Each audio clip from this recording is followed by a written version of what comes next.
same kind of heavy metal start. How you going, guys, and welcome back to another episode of What Do You Do for a Crust? Bit of a different episode, realistically, but it's our part 2 with our sexologist.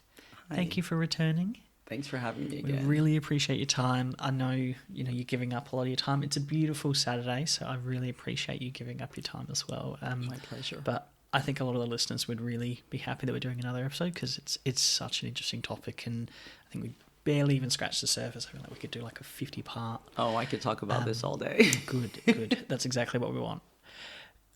I guess, we were talking, last episode we were talking a lot around broaching the topic of sex and sex education in not just the disability and mental health sector, but with children as well. We didn't touch on speaking in regards to young women and how to, potentially empower them for when, around consent. I think is a really, really important thing, and has always been an important thing, but particularly now it's definitely talked about a little bit more, in my opinion. Would you agree, or would you say still? It's definitely being talked about more. Okay. Not to the extent that I would like it at. Fair. But I think there is progress. I think historically and societally, anyone considered, of the female designation was expected to submit and take to a certain extent. Yeah. I remember even as a kid reading romance novels because I've always loved a good historical romance novel. And one of the things you'd hear from the mom telling the kid, the daughter before she got married, was like, just lay there and picture England kind of thing. Do you know what I mean? So that was it. And like, it was really funny because even then I was reading these books. A duty to your husband or to your partner. Absolutely. And even then I was reading these books like, that's not how mom explained it to me. But then, you fast forward to me being an adult and being pregnant and giving birth to my firstborn, and the advice that I'm given by this sweet woman who's educated me for more than God knows how long.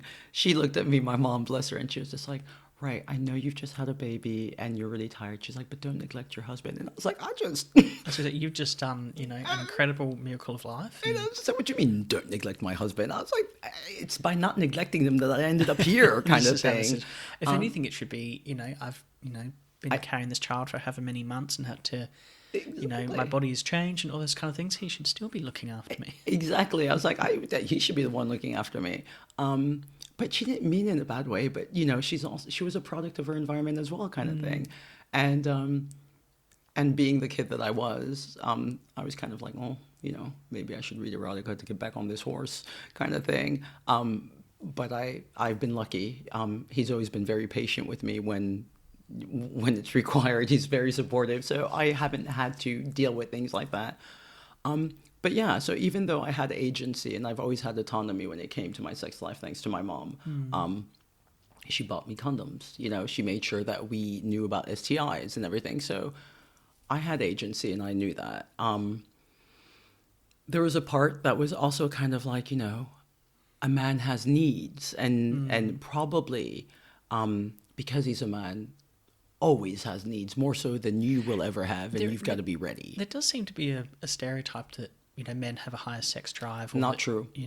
Which I think would surprise, maybe not surprise a lot of people, but I think a lot of people would be like, oh yeah, my husband doesn't bloody leave me alone, or he's always pinching my bum, or I can't bend over in front of him, and all those kind of things. And you hear that stereotype. Absolutely. And I think it was a real shocker for me when the day I discovered, it must have been in my 20s, that's not true.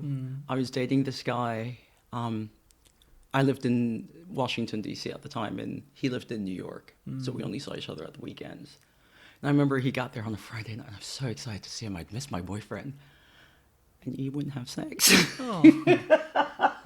And I know that's bad, but I got really offended and I got really hurt. Because first of all, you're a guy. You should be up for it all the time because that's what we were told. That's the stereotype, yeah. And second of all, you haven't seen me in a week. How can you not want to, kind my of thing? clothes off already. Come on, young. I was like, I opened the door butt naked. What more do you want from me, kind of thing? Do you know what I mean? Like, and it was really something I had to wrap my head around. And it's talking to other friends. Like you said, they didn't seem to have that problem. And then I remember talking to one of my childhood friends And we've known each other since we were like 4 or 5. And she, when I started opening up, she's like, girl, I have the same problem. And I was like, is it me? And she was like, no. She's like, men don't always have a higher sex drive. And that was the first time I'd heard that. And this was another friend. And she was just like, let me tell you what's going on. I'd love to get your opinion on it. I always have the I assume that majority of men would, maybe not majority of men, but a comparison, sorry, to female and male, a love language for, I would assume, majority of men is physical touch, which doesn't always mean intimacy or sexual acts or whatnot, but just physical touch. Am I correct in that, or am I way off? You know what? I am going to say you're off. Not Okay. way off. Yeah? Just off. I think it's an individualistic thing. For me, physical touch is an absolute love language. My partner, meh. Yeah. Do you know what I mean? Like, he'll hug me, he'll hold my hand, whatever, because he knows it makes me happy and feel safe. But he's not like that. Like, I grew up in a household where, the couch sits 2, maybe 3, relatively comfortable. The 5 of us would be squished on it because we like being together, kind of thing. So no, I think it's an individual thing. Okay, very fair. I definitely think that, yeah. But I also don't think, I think women haven't been told, to answer your question, we've been told that we're not allowed to be sexual. We're not allowed to embrace our sexuality. We're not allowed to be autonomous and possess agency. And if we do, we're sluts, we're whores, we're hoes, any expression you want to throw my way. I personally am very proud of being a slut. I'm like, yes, absolutely. I will fly my freak flag with pride. Because it was something, again, my mom gave me agency. She gave me autonomy. I don't know that she particularly wanted me to go out and, sleep around, but she definitely wanted me to have the ability to, if that was my choice, and the ability to protect myself and to feel confident enough to say, this is what I want. No, I don't want that. And I think that's what we need to teach our young women today. Not that you have to sleep around, but that you have the choice. You can. And if you choose to sleep with 100 guys, that's your choice, and nobody can judge you, because I always found it unfair, and I'm happy because now we're having the conversation a bit more. But I always found it unfair when I was in college the first time around, so 18, 19, that the guy who slept with like the cheerleading squad, he was such a stud. He's a stud. He's a player. Oh God! All the girls want to be with him now, and all the guys want to be him. But the girl who sleeps with the football team, she's a hoe. Yeah. So it's a very massive double standard. It is a huge double standard, and I found it disturbing then, kind of thing. And it's funny because as I say this, I recently watched, so shocking to watch it in the 21st century with all the knowledge, but I recently watched Grease with the boys. Oh, yeah, yeah. And then Grease 2 was on Disney. So we watched that too, because that's what I grew up watching with my friends as a kid. Yeah. And I was like, childhood trauma, boys, watch it. It's great. And the funny thing is as I watched both movies back to back with my kids and sang all the songs, realizing how inappropriate the lyrics were with my kids and doing the gestures that went with it, I looked at my husband and I said to him, watching these movies, I've realized now, I had the epiphany now that I always related to the sluts. So Rizzo was my favorite, not Sandy. Sandy was cute, but I wanted to be Rizzo. And in Grease 2, I wanted to be Paulette, the one who was afflicted with nymphomania. I didn't know what that meant, but I wanted to be her. Not Stephanie Zuko, who was Michelle Pfeiffer and gorgeous. No, I wanted to be Paulette, the platinum blonde chick with the nails that you were just like, what are you doing? And I was like, it's funny. So I think inherently my inner hoe was like, them's my people. I don't think there's anything wrong with that. In the previous episode, you talked about, I loved the analogy you gave of it's a menu. And, you might not get through the whole menu, or you might not try certain things, but you're going to try things. And I think you gave the example of, you cook a pizza, you're halfway through, you might change your mind, or all those kind of things. And I put that towards sort of sexual exploration, and you don't know what you like until you try, or explore, and all those kind of things. And definitely very important in those formal, formidable years. Do you think that's sort of what partly builds your personality and your character and all those kind of things? Absolutely. You don't have to explore or try something to make a decision. But I think it's the knowledge, the deep down knowledge that you have options, that you can if you want to, and you can choose not to. I think knowing that you have that freedom is really cathartic, because, even like even sex, like the whole of it, not just intercourse, but all of it, from when you first start kissing chatting, to when you climax, kind of thing, if you climax for that matter. But even all of that, it's kind of like, some people have awesome sex lives and there's no penetration ever, and some people have horrific sex lives and there is penetration, or there is no penetration, or whatever. So we've been told that sex is just one thing, penis and vagina.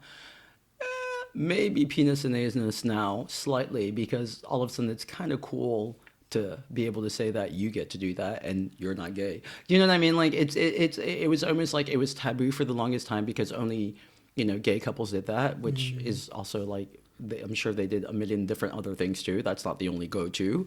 And then it became kind of like, you lucky sly dog, your woman lets you do that kind of thing. And now it's just kind of like part of the menu. But here's the thing, all of these things, it just doesn't make it. You can be vegan and still love your food. Do you know what I mean? So it's the same with sex for me. It's the knowledge, I think, that I can choose who to be and what to do at that particular moment. And I think that is something we need to,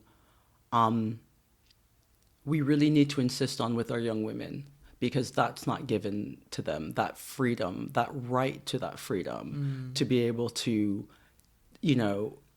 grasp it with both hands. I can't remember who the woman is, because I don't have an OnlyFans account, but there was a young lady last year who made a bet challenge 1,000 guys in one day or something. And it's created this huge controversy. Look, if physically she can do it, who the fuck cares? I mean, at the end of the day, as long as they're all consenting, Exactly, consenting individuals, What, who gives a shit? exactly. Yeah. I mean, and if there's some people, because I guess she filmed it or whatever, and some people want to watch it. Again, I don't have a problem with that. The only concern I had when I heard about it, which is like now, and I know it happened last year or a few years ago, because I get my news from stand-up comedy. So do I, to be honest. But yeah, I think the only concern I had was, physically taking 1,000 men in a day. I was just like, I'm not sure. I don't know if my body could take it. But if she spreads that out, or it didn't cause any issues for her, I was like, more power to you.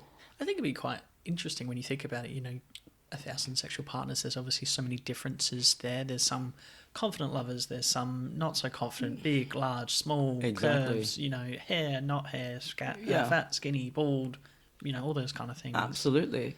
But I have to admit, a part of me was kind of in admiration of this young woman, because it's her sexuality, it's her life.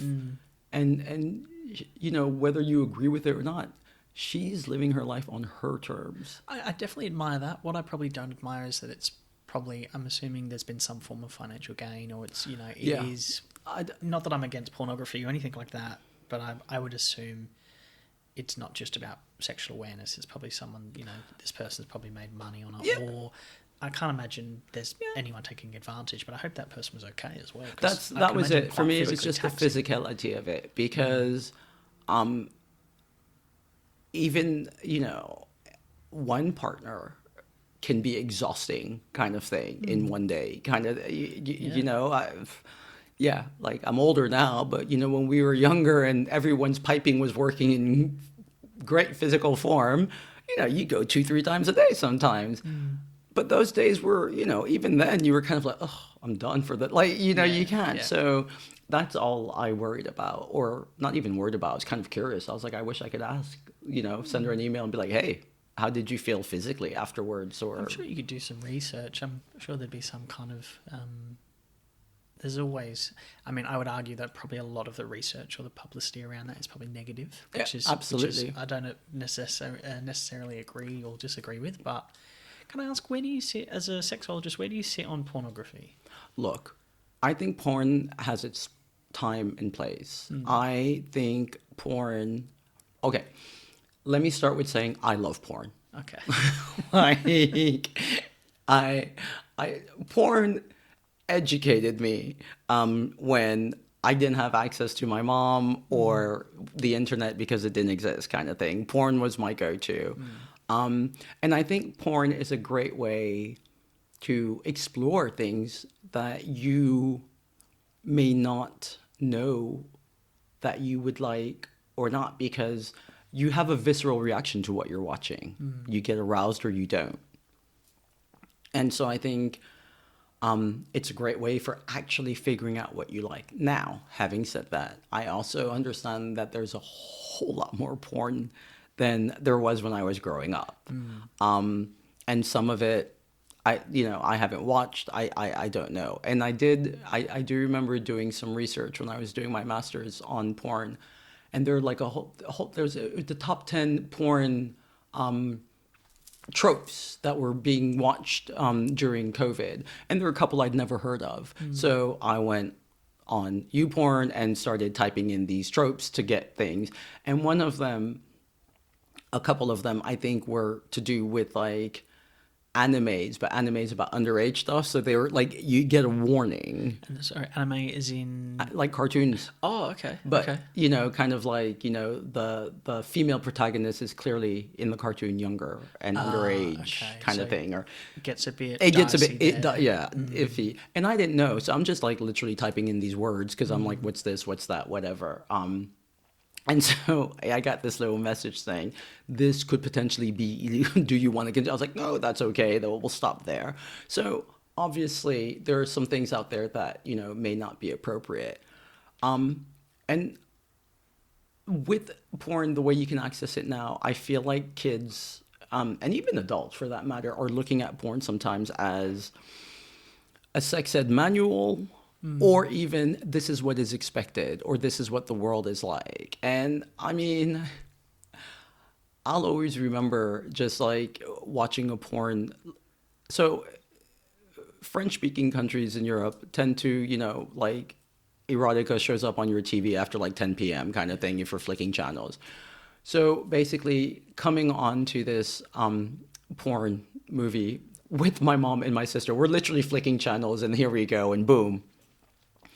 And it just didn't look right. Like she was just performing fellatio, but nobody seemed happy about this thing, kind of thing. There was a lot of noise going on, you know, those porn sounds, but like her face did not look like the sound she was making, and he didn't seem that involved in this. But you know, what was that? And I remember the three of us just sitting there, and my mom was like, is this the crap that is being shown to kids these days, kind of thing? And I was like, this looks really, like, it didn't look pleasant at all. And, you know, we kept flicking and moved on and stuff like that. But the conversation we had was just kind of like, I hope that if a kid's watching this, they're not going to assume this is how it's meant to look. And I think that's where a lot of people would have their concern, is that pornography sets up, you know, falsification of what sex actually looks like, how long it lasts for, the noises, the movements, the positions, all those kind of things. Absolutely. Yeah. But I don't think action movies, they give the false impression that everyone is shooting up everyone every 20 seconds and that, you know, a revolver with 6 bullets has about 20. There's no need to recharge.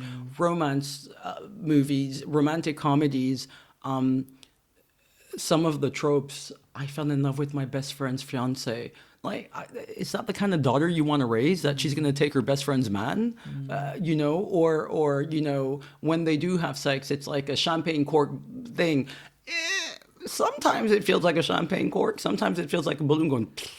Do you know what I mean? Like, it's so all of these things, and I look at porn the same way I look at movies. It's just an art form, and it will be exaggerated. It will focus on the big climactic bits, because who cares about the minutiae of me sitting at home writing in my diary while I wait for Prince Charming to finally show up at my door? Nobody cares about that bullshit. They want the guy to show up at my door, sweep me off my feet. Yeah. We have a bit of a drama, because you need that arc, and then we make up, and then that's the end of passion, it. Exactly. the vitality. I say this because that's what I was raised watching and reading. Like, I was a huge romantic. So for me, and they got married and they lived happily ever after. So literally the day I got married, I was like, well, the pain and sadness and all of this is over. And I didn't get married at 20. I got married at 35. So one would think I would be grown and know better. But I didn't. I really didn't. And so I think my first argument with my husband after we got married, I was like, oh my God, we're about to divorce. This isn't right. Like, I didn't know how to navigate all that kind of thing. Slightly better, because unlike porn, you can look at relationships around you. Yeah. So I had a vague idea, a better idea. But the fact of the matter is, the influence was there. The influence for big moments. For I keep expecting my husband to jump on the couch and shout his love for me to the world. 20 years later, still nothing. I'm waiting. Big romantic gestures. Yeah. Kind of None of that's ever going to happen, kind of thing. But I keep looking at him, and sometimes it creates a fight, because I'll be in a mood, and I'm like, George Clooney would have done it, kind of thing. And he's like, George Clooney got paid millions to do that scene, So it's the same for porn, as far as I'm concerned. If we're the parents, then our job is to educate them. I don't let my kids look at a shoot 'em up movie and then assume it's okay to have a gun and start shooting up people just because one was born in Texas and I'm American. Like, no. This is entertainment value. Does it make it look like, hey, I think I want to work for the FBI and do this? Does that make it look like a cool job? Maybe. And maybe that's all you need to pick up from that movie. Same with the porn. No tradie, or at least no tradie I've ever met, and Lord knows I've seen a few lately, none of them have offered to clean my pipes. Okay? Like, the pizza delivery boy has not, like, just dropped the pizza on his trousers, kind of thing. Like, none of this happens. But the sexual act in the porn that the pizza guy had with the three sorority girls, when he dropped the pizza in his trousers in that case, may have given me an idea of something I'd like to try. Yeah, and gives you a bit of... Yeah, and I think that's the same way I think that's how you got to look at porn. Where it becomes problematic is if that is your go-to in terms of sex ed, and in terms of this is what it looks like, and you're basing your life on fantasy. But I don't think porn is inherently the issue, because in which case I had problems, and I think romance novels were problematic for me, considering my past, and just believing that, once I found the one, my life would be perfect. Still fucking not, like, I'm still waiting for the one, apparently, like, so I think I think we like to demonize things we get afraid of. Dungeons and Dragons, when I was a kid, was a demonic game that we had to get rid of, like the huge demon worshippers back in the 80s in the States. Do you know what I mean? Like, we can demonize what we want. Is there a problem? Yeah, maybe kids are on screen too much, but it's not inherently porn. It's access, and it's up to us as parents. We got to control that access. There's definitely a lot of changes that I think are occurring with porn and social media, especially, right now under 16s can't access social media, and I'm under the impression there's some American states that are banning porn, or you have to register as a user or something like that. I think in Austin or California. I haven't heard that, but I wouldn't be surprised. Which is really interesting. And there's always those talks of misconceptions of porn, and it's dramatized, and there's porn addiction and all those kind of things, but used as an educational tool, but not a sole educational tool. Absolutely. Okay. I think everything within moderation has a place, and I understand even the ban with social media, but I don't agree with it. I think as parents, and I say this being the least likely parent to want to do this, sometimes I really hate having to get involved as a parent. But again, it is up to us to teach our kids moderation. I bake. I love sweets. Chocolate. I have yet to meet a chocolate I don't like. That doesn't mean that's all my kids get to eat. Yeah, you're not having it for breakfast. Exactly. They have to have their vegetables. They have to have some protein. They have to have, and some days are better than others. I was laughing about it the other day, New Year's Eve. I made a feast in my mind of all the things I crave that I can't afford to buy all year long. So it's New Year's Eve. I'm going to eat my shrimp. I'm going to have smoked salmon. I'm going to have crab legs because that's what I want, kind of thing. And I just laughed because the whole menu, I looked at it and I was like, aside from a little salad here and an avocado, I was like, we had nary a vegetable in that meal. Kind of because all I did was have all these things that I like to eat, so cheeses and things like that. But it never occurred to me because I wasn't trying to put a balanced meal in my mind. All I wanted was the cravings. So we had chocolate mousse for dessert. And all these rich things and loads of wine, kind of thing. Like I said, one avocado and a bit of a salad. That was it. Everything else was just this fatty, processed, maybe some of it, food. But it's New Year's Eve. This is not how we eat every day, kind of thing. And it's the same in terms of porn consumption, in terms of social media. How do we teach our kids not to be trolls or bullies or these keyboard warriors if we don't teach them how to navigate that? That means, yes, you saw something on screen. Yes, it upset you. Oh, your go-to reaction was to say to this person that they're an asshole? No. My job is to teach you that, yeah, it could be your go-to reaction. My go-to reaction sometimes when my kids do something is to throw something at them. I don't do it. Fair, fair. Do you know what I mean? Like, Yeah. I tell my kids all the time, I'm like, the only person allowed to kill you is me. And I'm never going to, but I'm the only one, kind of thing. You have these reactions. It's normal. But our job is to teach them to manage that. And that's why I feel like, demonizing porn, it's like, it can be addictive. But it's not porn that's addictive. It's that feeling. It's the escapism it's providing me. So maybe we should figure out why this person is trying to escape, what they're trying to escape, rather than what they're doing. And yeah, some porn, definitely take it off. I agree with all of that. But again, porn's a fantasy. Yeah, is it an escape? Is it? Are they trying to get sexual release where Exactly. they're not getting in somewhere else? There's many different other avenues. And so also, is it an addiction? Is it actually affecting this person's life? Or are you judging them because you think they're spending too much time on a Saturday afternoon watching porn?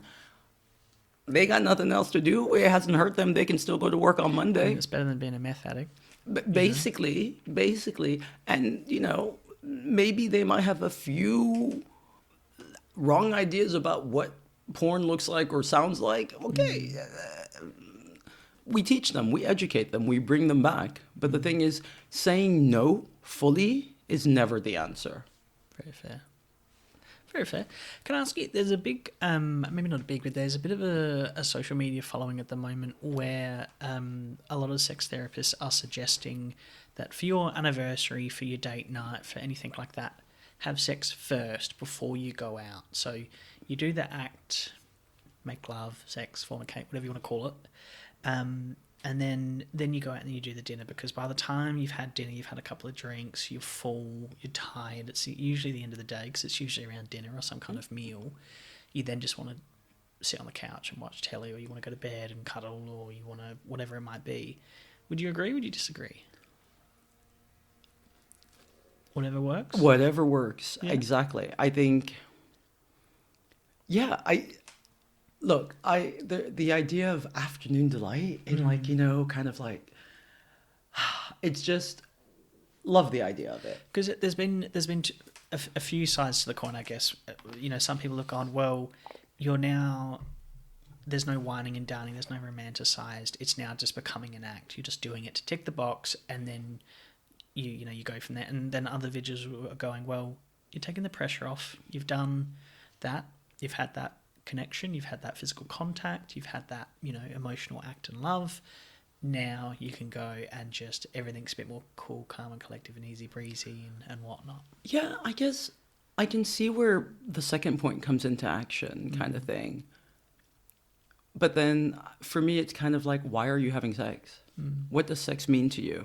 How important is sex in your relationship? I mean, if we unpack the act of sex, it's obviously, emotional connection, it's lovemaking, it's pleasure, it's connection with our partner, it's probably a stress relief, it's a little bit of exercise, it's hormones, it's stimulus, it's, all It's those kind of boredom things. fighting kind of thing. Yeah. So, yeah, there's a million reasons. So why are we having sex? And just because Friday night is our designated date night, it shouldn't be. I don't believe that you have to have spontaneous sex to keep the relationship alive. I do believe that you can definitely schedule your sex life if that works for you. But I think as in a relationship, both parties, or all parties for that matter, need to kind of step up and say how important sex is to them. And I think that's a huge problem. People end up with people that they're just like, they're thinking it's the honeymoon phase that we have sex every day. And then they don't realize that their partner wants sex every day kind of thing because the honeymoon stage is over kind of thing. Or vice versa. We had sex every day during the honeymoon stage and now we don't. What's going on kind of thing. Something must be wrong. Exactly. Or, our sexual desires have changed or just, our libidos have And the reduced. thing is, we change.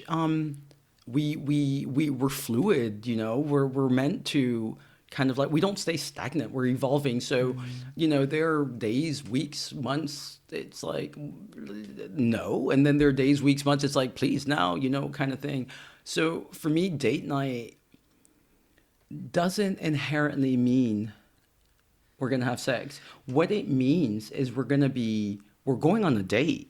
What it means is we're going to try to recapture some of that magic. Spending time together. Exactly. Not phones talking down. about our kids, not talking about the house that we're trying to build. Like, forget all of that. Just pretend kind of thing for a minute. Like, go back to that feeling of flirting with someone and not being 100% sure where it was going to go. I think it's that. Just take that pressure off. And if you feel, hell, I sometimes literally have a list of first date questions that I'll ask my husband when we go out for dinner because they're questions that I may not have asked. And I'm like, okay, we've been together 20 years, but I'm still kind of curious. Yeah. Like, I'm not going to ask him what his 5-year plan is because if I don't know what his 5-year plan is by now, clearly we've got bigger issues. But, I might ask him things like, what's something I did this week or this month that made you feel really sexy or really loved? And he'll tell me, or he won't, because I may have done nothing. And he's just like, you didn't do shit. I'm like, my bad. Or what's something I could do in the next week that'll do that, Sometimes we have games, like we might play a bit of truth or dare, just the two of us at the dinner table. So it's more of a truth than a dare because we're in a restaurant. But it's the flirting that for me works. But I think as a couple, why you fell in love with that person. Why you were sexually attracted to that person. It doesn't guarantee that we're going to come home and have sex because you're right. Sometimes we've had dinner, a couple of glasses of wine. The kids might still be up. By the time we get them to go and sleep and I've taken makeup and everything off, I'm like, I'm tired too. Or he might just be like, I've passed out, kind of thing. And it happens. I think what it is don't put so much importance into it. You could probably even start having sex and fall asleep on each other kind of thing because that happens too, and there's nothing wrong with it. I think because in our mind we've said it's date night, it has to be. And let's be honest, we've had great dates, we've had horrible dates, and I think we will have. I think there definitely would be a lot of pressure to say, okay, well, it's the end of the night, we haven't had sex, the date night's a failure. Which is not fair. But I think that's not fair as well. There are couples who don't have sex for weeks, and they're not unhappy. There are couples who don't have sex for hours. They're unhappy. Do you know what I mean? Like, it's all individual. Like, we put too much importance on this notion that for your relationship to be good, it has to be perfect, or that the sex has to be amazing, or that there has to be sex. No, all of that. Again, it's a menu. I feel closer some nights to my husband just because we're cuddling and he's holding me in his arms, versus the nights we've just had hot and sweaty sex and we're both like, and I'm just like, yeah, you scratched an itch, but I'm still not talking to you. Do you know what I mean? Like, I think it circles around not just sex or, physical intercourse, but, acts of love as well. You come home from a long day and someone's got a glass of wine for you and they've made a dinner and you go, oh, yes. The intimacy of knowing that your partner's got you. Yeah. That's where it comes from. Yeah. And also aging relationships. The first time you had that Ritz cracker, it was delicious. But 20 years of just eating Ritz, you're kind of looking at it going, this is just Ritz. Can a brother get some caviar on it or something? You know what I mean? Different aspect. I guess that sort of segues to my next question. Where do you sit on... Because I was thinking about the date night, and I know that some couples, will role play or pretend to, attend a bar pretend to be strangers and pick each other up, or there might be fetishes that come in and all those kind of things. Where do you sit in that? I know that's a very open-ended question. Look, I am all about whatever you need to do as individuals to keep the spark going. My one thing is I'm a huge proponent of having the best relationship ever, having the greatest relationship ever, which means for me that being married is just the beginning, or being in a partnership or however, that is just the beginning. You're going to have to work your ass off to make it great. And that means not letting things slide. And we all do. It means constantly finding or looking for the things that are going to titillate, excite, arouse, and not just sexually, mentally, physically, emotionally, all of these things. Your biggest sex organ is your brain. So my go-to phrase is, if you can't fuck with my brain, you can't fuck me. Like, it's just like not going to happen kind of thing. But yeah, role play, try something new, experiment. You can be with someone for 20 years and all you've ever done is missionary and you're perfectly satisfied. But after 20 years, it's the same. You've had the Ritz cracker for 20 years. Can we throw something else in there? And it doesn't have to be huge. So fetishes, exploring, sometimes just talking about them, telling your partners that, I've been dreaming or fantasizing about this, and this. You don't have to actually do them, but sometimes just being able to share that secret fantasy that you've got going on, it might work. Add dirty talk if you've never talked dirty. Add, whatever. If you can't laugh though, because that's the thing. I think people look at it, sex, it has to be so serious, and it doesn't. If you can't laugh with the person you're with, because you're not always going to get it right. Dirty talk isn't always natural. Role playing. I might get into I'm the cheerleader. You might not get into your role as coach. You might be like, I feel like an idiot. And I'm like, oh, but you look so hot. Do you know what I mean? So you've got to laugh about it. I once tried to be really sexy in bed and ended up rolling off the bed. Don't ask me. I was trying to be whatever. And I just boom, and then fell between the bed and the wall. And I was stuck down there, pissing myself laughing. But that was the point. If I had been with someone I couldn't have laughed with, it would have killed the whole mood. The whole vibe, yeah. Exactly. Whereas we laughed, I got back on. Clearly we had to wait a while before we could resume our activities, but that's the point. So you try different things, and I do. I love people who explore. I'm all about exploration, which is why I think sex toys are amazing. Because if you're solo, they're awesome. You don't need anyone, kind of thing. If you've got dexterity issues, they can be amazing. If you've got mobility issues, they can be super helpful. And if you have none of the above and you're in a partnered relationship, they can just add extra spice from that fantasy of, I want to be with two people at the same time.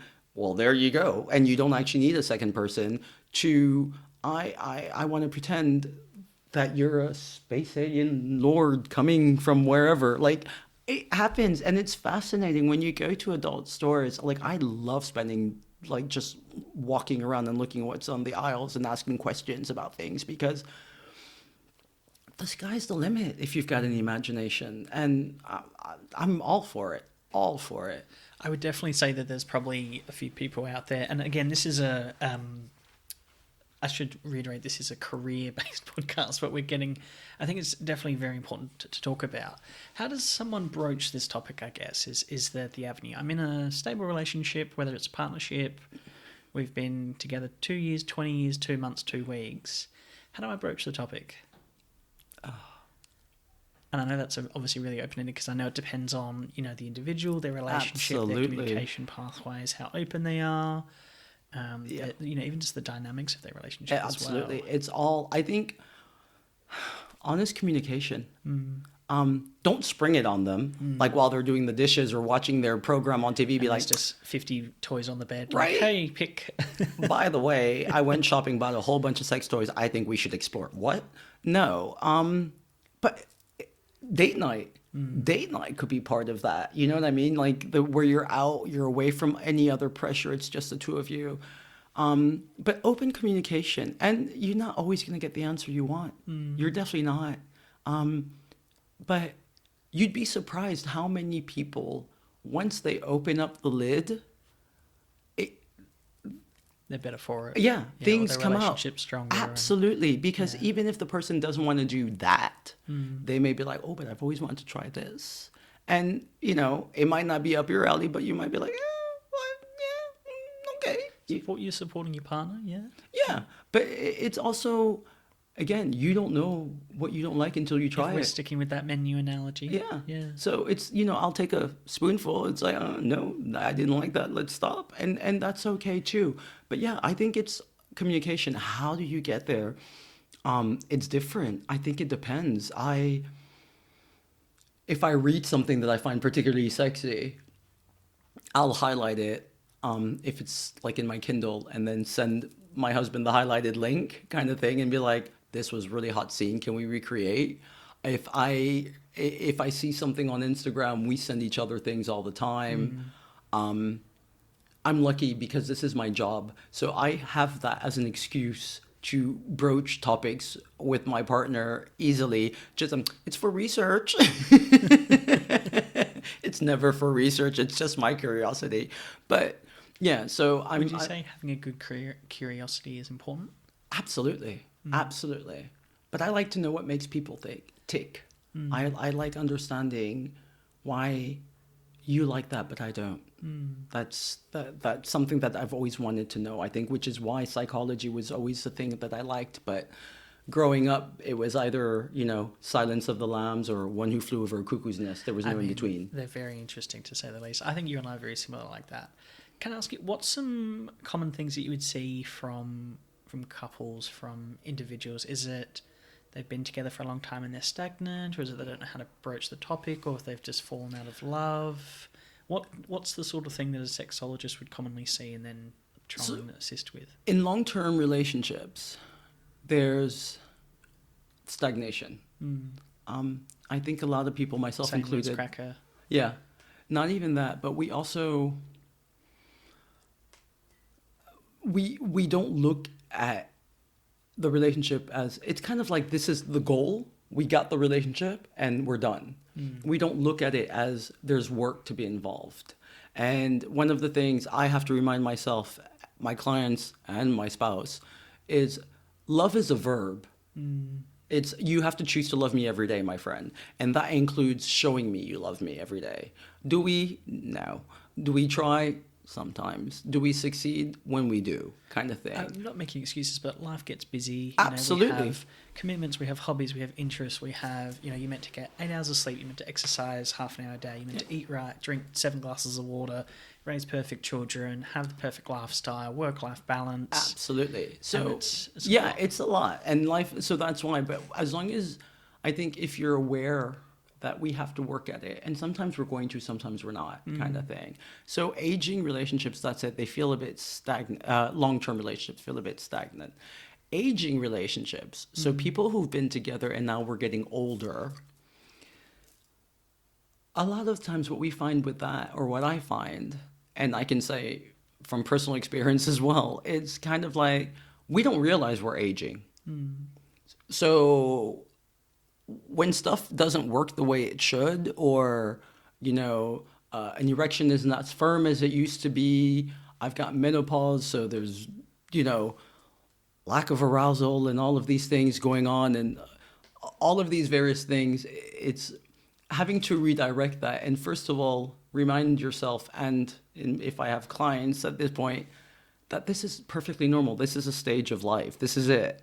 But there are ways around that, whether it's using lubricant kind of thing. People shy away from lubricant. They're like, no, lubricant is your friend. Even if you're 20 and, fertile and full bloom, lube is always a good friend to have, kind of thing. Everyone thinks in their mind that when they have sex, it has to be perfect and there's going to be fireworks every time. Literally, I have had some of the best sex in itself, but the climax was just really anticlimactic. Like the whole of it. And I wish I'd stopped at that. Before climax. Yeah, because it's kind of like, meh. Do you know what I mean? But that's okay too. So it's being able to accept that, sometimes the sex can be great, but the outcome isn't going to be great, kind of thing. And that's okay. And sex isn't, again, it's like food. I make pizza. Well, I don't anymore. My partner makes them now, but I make pizza. Same recipe every single time. Some weeks it was better than others. It's the same thing. I think it depends on if you have a hankering for it, or Exactly. if, you haven't had it in a little while. Absolutely. Absolutely.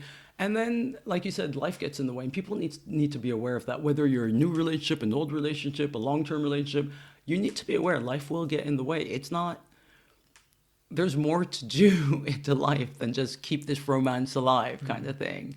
But I think with open communication, a willingness to explore. And when I say explore, again, I don't mean that you have to go from missionary to all of a sudden Getting a Kama Sutra book. And, yeah, you don't have to go that far. You can, absolutely. But that's between you and your partner. I think the most important thing is understanding also that we have different desires, and we have different desires at different times in our lives. So the two main desires are like, spontaneous and then like responsive. So spontaneous is kind of like you're just sat there and all of a sudden you're like, ooh, me so horny, kind of thing, and you're ready to go. And then, the other one is kind of like things have been done throughout the day to kind of prime you until finally you're like, ooh, I'm ready. But it's not like overnight. It's not like you woke up and you're like, ooh, all of a sudden. You have to work at it. And when one is the spontaneous and one isn't, that can cause problems, because the spontaneous is just like, I don't understand. We haven't had sex in a week. I'm ready now. Let's do this. And the other one's like, I'm gonna need more than that, kind of thing. And it's those are the main problems for me, is understanding that just because a person doesn't want to have sex with you right this second, first of all, it's not a rejection. It could be like, well, if your idea is you just tap me on the ass, but you haven't spoken to me all day, kind of thing, and now we're going to do this. No, it's not really a exactly. whole lot of support or priming, I think, as you said Exactly. before. Yeah. So you need that. You need the communication, and sometimes it's honest and easy, and sometimes it's not going to be. But you need to be able to. And if you can't do it yourself, you might do it in subtle ways, leaving books hanging around, an article you found interesting, getting a third party in, like a counselor, to help you have that communication, because some couples just can't. It's really embarrassing, and it's okay too to ask for help. And then, and also just again, sex is not always going to be, and sometimes, and I say that, and I guess I'm really privileged to be able to say that, because I actually have friends who till today are kind of like, I don't see what the big deal about sex is. Whereas I'm just like, girl, how do you not, kind of thing. It is awesome. But I've been lucky. I've had generous partners, or I've been loudmouthed enough to make sure I had generous partners. I don't know which one comes first, but yeah. So yeah, for me, it's looking at like aging long term and communication, and yeah, fetishes, role plays, all of that. I'm all for it because it's whatever you can do to make sure that you guys keep the love, that spark alive, kind of thing. Yeah, I think that's very fair. We are at time again. Okay. I really don't want to cut you short because, yeah, I think we could. There's so much more that I think we could still talk about. But yeah, we're already over time. It goes so quick. It really does. Thank you very much for all your insight. I think it's very, very, very interesting in general. And I think, yeah, we might need to do a few extra parts at a later That's time. fine. Thank you for having me. I really enjoyed it. Thank you again. Thanks.